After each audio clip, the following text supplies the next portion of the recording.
Teman-teman, sebelum nonton jangan lupa ya klik like, subscribe, and share. Halo pemirsa, pripun kabare? Ketemu malih kalian kula Sheila Aftarina temtunipun ing pawartos Jawi spesial liburan. Kata informasi kagem panjenengan lho antawisipun.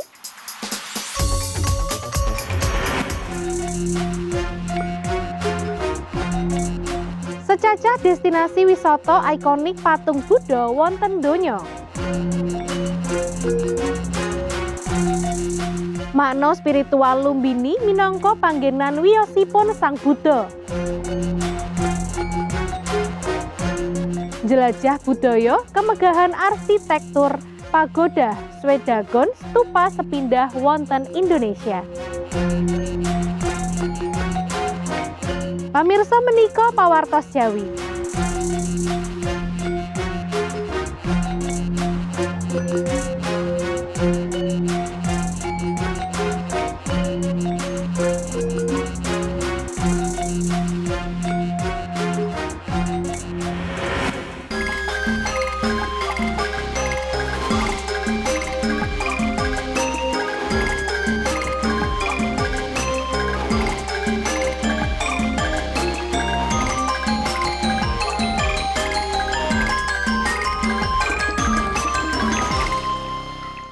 Pamirsa, patung Buddha asring menarik kawigatosan awit kagungan nilai estetika ingkang inggil.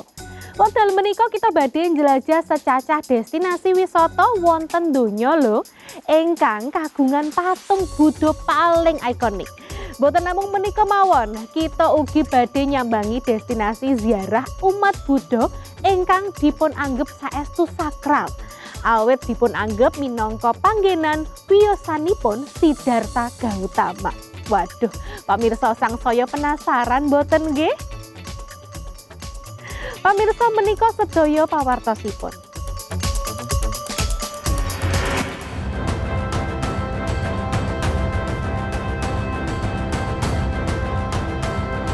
Pamirsa, patung Buddha asring dipun dadosaken minangka tujuan wisata ingkang kathah dipun remeni dening masyarakat. Wiwit saking kaendahan seni ngantos makna spiritual ingkang wonten ing salebetipun dadosaken tujuan menika sangsaya menarik kagem dipun sambangi.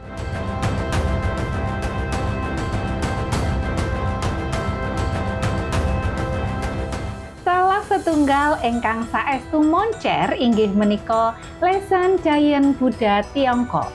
Patung menika dipun ukir wonten ing tebing watu lan kagungan kainggilan langkung saking 70 meter. Dipun bangun wekdal abad kaping 8, patung menika dados salah setunggal tilaran budaya donya.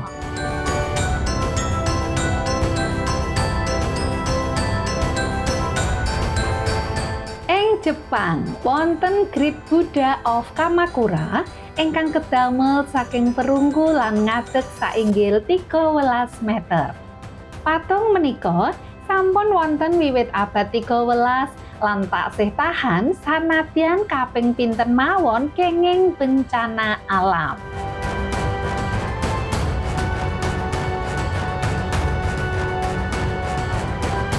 Sawentawis menika Thailand kagungan patung reclining Buddha wonten Wat Po Bangkok.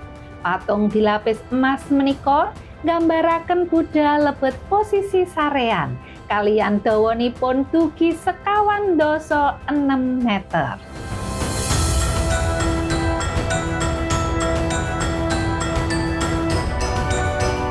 Tujuan sanesipun ingkang ugi populer inggih menika Tiang Tan Buddha wonten Hong Kong lan Yusiku Daibatsu wonten Jepang. Kekalihipun minangka simbol wigatos lebet sumebiaring nilai-nilai Buddhisme wonten kawasan Asia.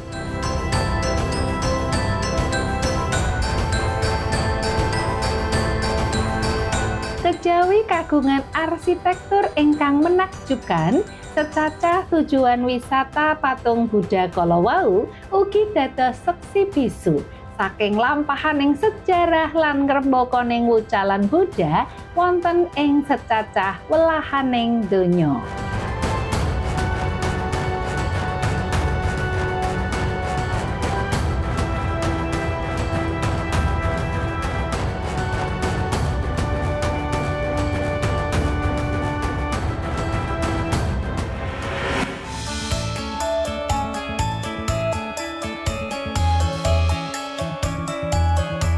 Pamirsa, Lumbini inggih menika setunggaling kawasan suci ingkang dumunung wonten ing kidul Nepal.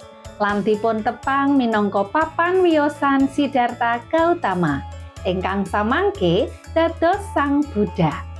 Papan menika minangka salah setunggal situs paling dihormati lebet wucalan Buddhaisme.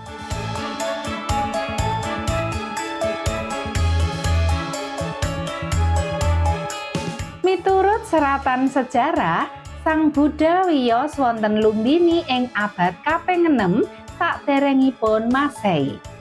Panggenan menika dipun langgengaken kaliyan Raja Asoka wekdal abad kaping 3 saderengipun Masehi. Langkung pilar sela ingkang tasih ngadeg ngantos sakmenika dados penanda papan suci kasebat.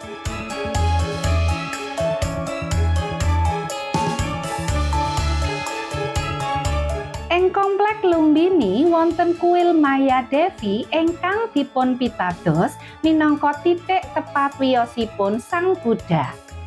Sakupenganipun dipun bangun taman suci, kolam kino, sarta sedaya biara saking negeri-negeri Buddhis wonten sedayaning donya.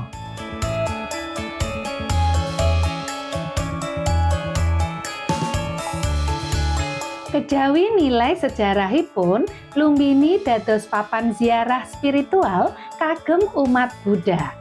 Pengunjung rawuh badhe meditasi, ndonga, lan ngrenung wucalan katentreman saha pencerahan ingkang dipun wucal dening Sang Buddha.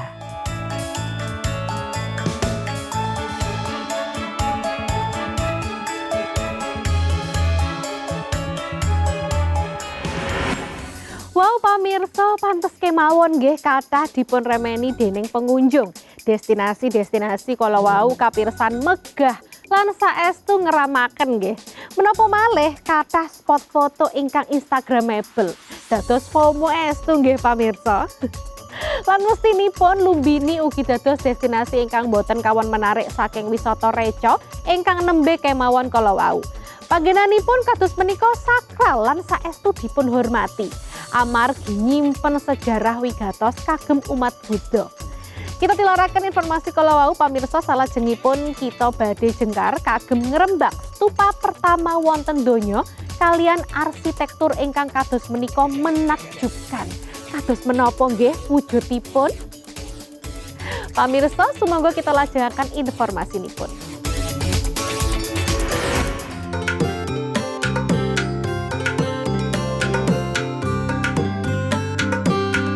Pamirsa, Pagoda Svedagon ingkang dumunung wonten ing Kitha Yangon, Myanmar, dados simbol keagamaan, sejarah, sarta budaya ingkang saestu dipun hormati umat Buddha wonten ing sedayaning donya. Kanthi struktur ingkang dipun dominasi warni emas, gedung menika ketingal menyala lan megah. Utaminipun wekdal kenging pantulan cahya srengenge.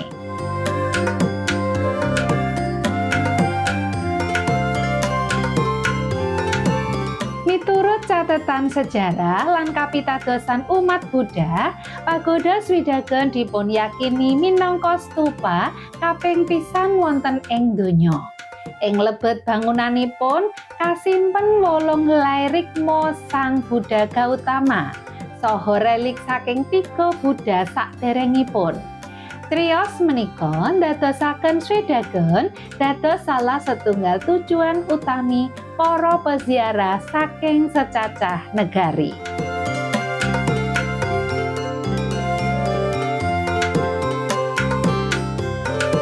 Stupa utami kagungan inggil badhe 100 meter lan dipun lapis kalian puluhan ton emas murni.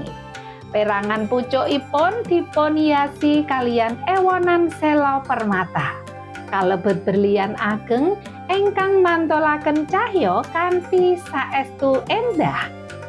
Kaendahan arsitekturipun nggambaraken kombinasi antawis kasugihan budaya Myanmar lan nilai spiritual ingkang saya lebet.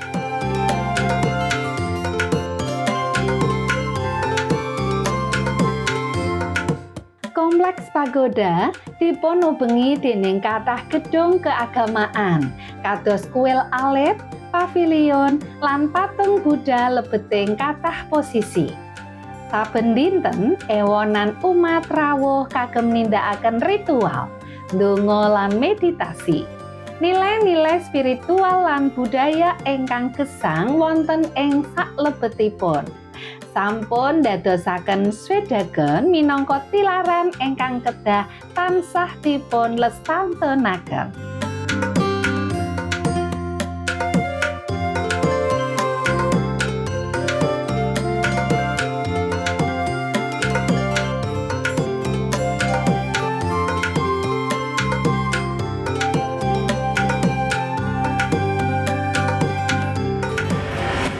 Wah, saestu elok nggih pamirsa.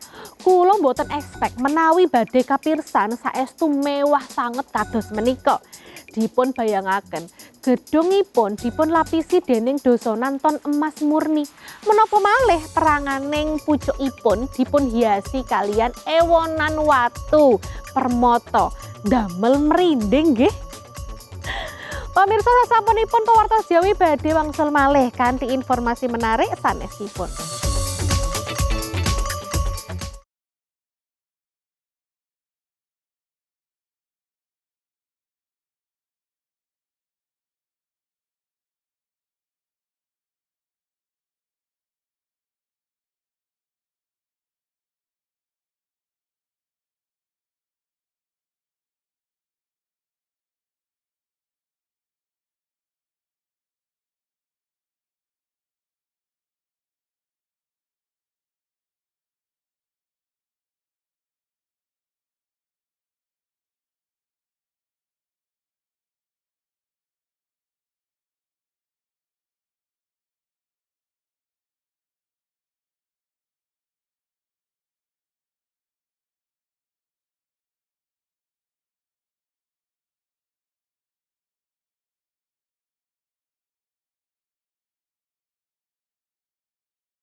Wangsul malih lebet ing pawartos Jawi kalian kula Sheila Oktarina.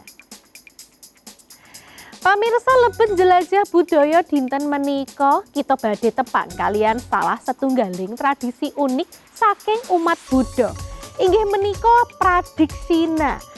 Ewa semanten para jemaat kedah ngubengi objek suci dados simbol penghormatan dhateng Sang Triratna.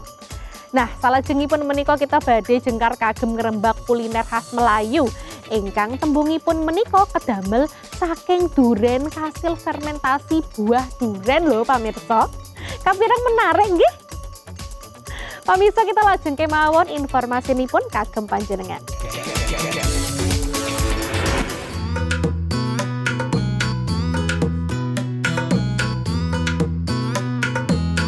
Pamirsa, lebet wucalan Buddha wonten setunggal tradisi ngubengi objek suci ingkang kasebat pradaksina.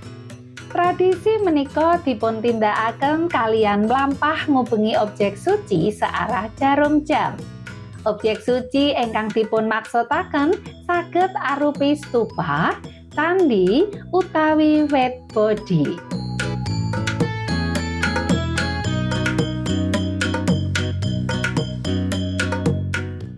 Buddha nindakaken pradaksina dados wujud pangurmatan. Limrahipun tradisi menika dipun tindakaken sinambi nglafalaken donga utawi mantra. Pradaksina ugi asring dipun tindakaken ing dinten-dinten keagamaan tertentu.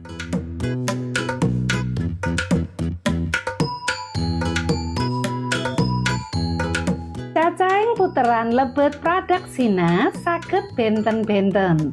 Kathah tiyang nindakaken kaping 3 mawon minangka pangurmatan dhateng Buddha, Dharma, lan Sangha. Wonten ugi ingkang nindakaken langkung kathah miturut kaliyan niatipun piyambak-piyambak.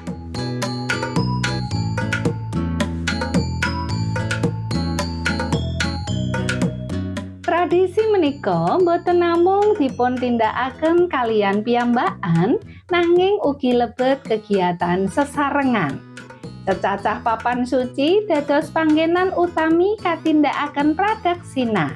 Mliginipun wonten India lan negari-negari Buddhis sanesipun.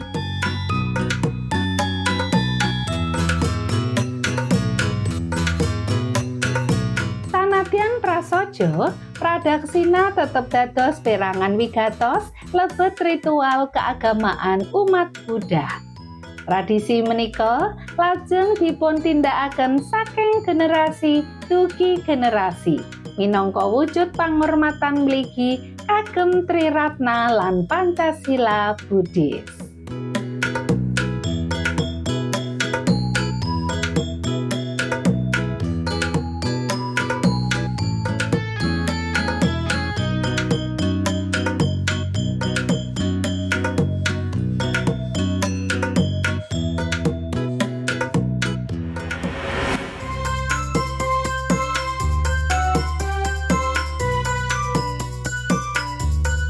Pamirsa, ambet kiat saking duren ingkang difermentasi.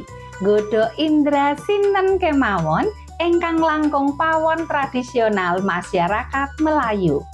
Tempoyak dados salah setunggal tilaran kuliner ingkang boten luntur dening wekdal.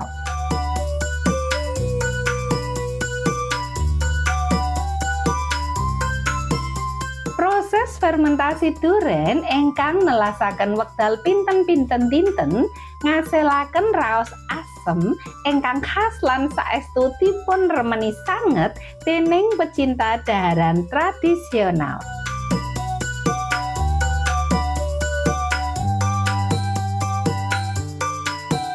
Tempoyak limrahipun dipun olah dados sambel campuran gulai utawi dipun masak sareng ulam. Raos unik saking fermentasi duren menika maringi sentuhan benten ing daharan Melayu ingkang kathah kaliyan rempah-rempahipun.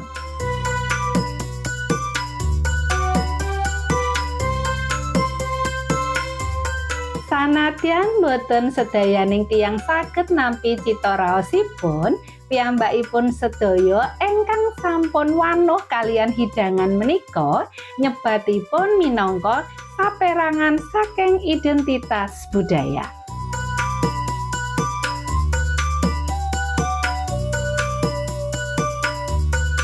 Sanadyan namung dipun suguhaken kanthi cacah ingkang kewates, kawontenan hidangan menika dados simbol penghargaan kalian oyot budaya saenggen ingkang gesang sesandingan kalian tradisi keagamaan.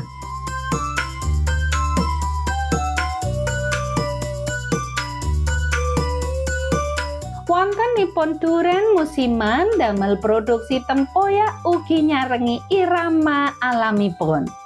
Wekdal panen duren linuber, masyarakat limrahipun damel stok tempoyak lebet toples lempung kagem dipun ginakaken sak dawaning warsa.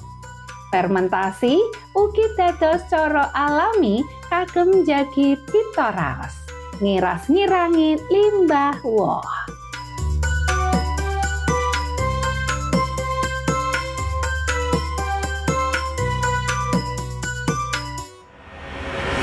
Wah pamirsa, tradisi pradiksina kala wau kapirsan kados menika saestu sakral nggih. Menapa malih saben perangan saking ritualipun kagungan artos simbolis ingkang kados menika saestu lebet. Untung kemawon tradisi menika taksih dipun lestantunaken lan kejagi nganggo sak menika. Kula nderek salut nggih pamirsa. Lan temtunipun tempoyak khas Melayu kala wau kapirsan kados menika saestu unik nggih. Cocok sanget menika damel duren lover sedaya ingkang kersa nyobi maneka werni olahan saking woh menika. Nah pamirsa, taksih wonten setunggal malih informasi ingkang boten kawan menarik saking informasi saderengipun. Kinten-kinten wonten pawartos menapa nggih? Nanging saderengipun pawartos menika dados panutuping pepanggihan kita dinten menika. Sampun kesupen kagem terus mirsani kathah informasi menarik sanesipun namung wonten ing pawartos Jawi Hono Caraka TV. Kula Sheila Oktaina pamit mundur, sugeng liburan ngantos pinanggih malih lan matur nuwun.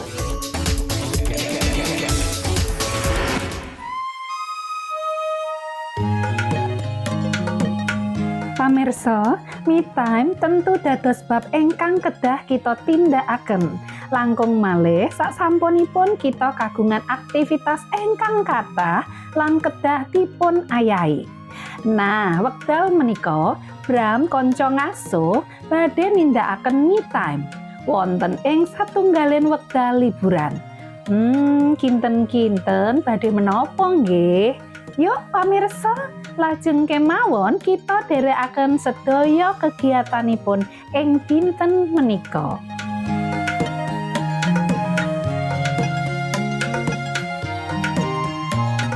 Pamirsa pawartos Jawi, kula Bramantia Prama saking program Konco Ngaso. Aduh Mbak Sheila, pangapura nggih di take over rumiyin.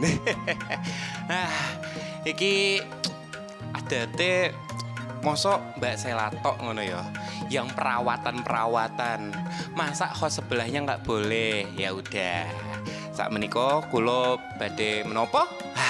Semoga pamirsa diikutipun. Nah, pamirsa, kula sampun ing panggonanipun. Aduh, aktivitasku kuatah men nggih. Saknika dados rai kula niku sampun aduh butuh di facial. Yuk, facial rumiyin.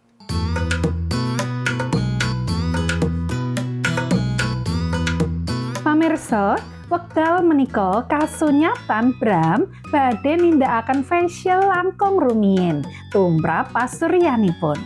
Wondene pasuryan kusem lan relaksasi pasuryan dados perawatan ingkang kathah dipun tindakaken.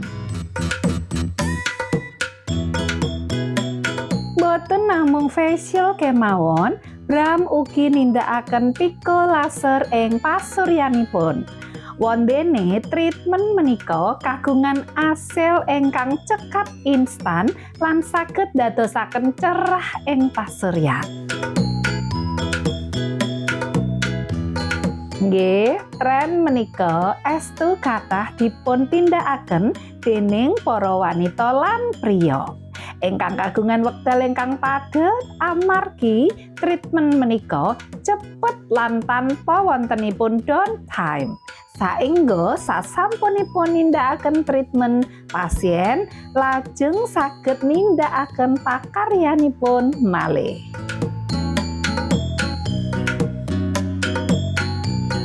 Pamirsa, kula sampun ditreatment. Weh. Piye. Wis cerahan durung. Mantep iki. Iki aku ya mesti janda-janda tuh bisa ngantri. Waduh. Pokoknya udah ngerasa lebih seger, nggih. Abis itu wah, kelihatan banget cerahannya. Wah, pamirsa, mesti dicobi, nggih. Treatment kayak mriki. Wah, enak. Pamirsa, sak menika kita tanya-tanya dulu kali ya sama dokternya. Boleh? Yuk. Bu dokter. Bu. Niki Bu. Pamirsa niki dokter sak menika ngetreatment kula nggih. Bu dokter namanya siapa? Yuli. Oh iya, Bu dokter, saya mau tahu dong. Ini tadi aku di treatment apa aja sih sebetulnya? Oh, tadi sebelumnya kita facial dulu ya untuk ngangkat kulit mati. Terus kita pico laser. Habis di laser, habis itu kita masker untuk relaksasi. Wah, tapi kok aku bisa ngerasain kayak wajahku tuh lebih cerah seperti mentari pagi, Bu dokter. Kenapa ini? Kok bisa? Apa yang Bu dokter lakukan gitu? Karena awalnya kita melakukan facial yaitu mikrodermabrasi. Jadi kayak kulit matinya tuh diamplas. Jadi kelihatan lebih bersih karena kulit mati diangkat semua kan, makanya lebih cerah. Ya kan? Oh gitu. Pemirsa, aku sih ngerti yo ngamplas busi kalau motorku kebanjiran. Aduh. Terus habis itu aku juga ngerasa kayak flek-flek hitam tuh bisa hilang gitu loh Bu dokter. Tadi kenapa tuh? Jadi untuk flek pigmentasi kita bantu dengan pico laser tadi yang kita ada shoot tuh yang tet gitu. Nah, itu lebih ke pigmentasi dan mencerahkan. Wah, berarti memang terbaik nih. Matur suwun nggih Bu dokter sudah mentreatment kula. Ini pamirsa juga mesti coba ya. Ini kliniknya di mana sih Bu? Ini kita ajak pamirsa Pawartos Jawi ini ya. Kliniknya di mana? Kliniknya ada di Jakarta sama ada di Tangsel juga, di Kalibata, di Kota Wisata Kelapa Gading sama di Bintaro. Tuh, tunggu apa lagi? Sumangga pinarak treatment ben cerah.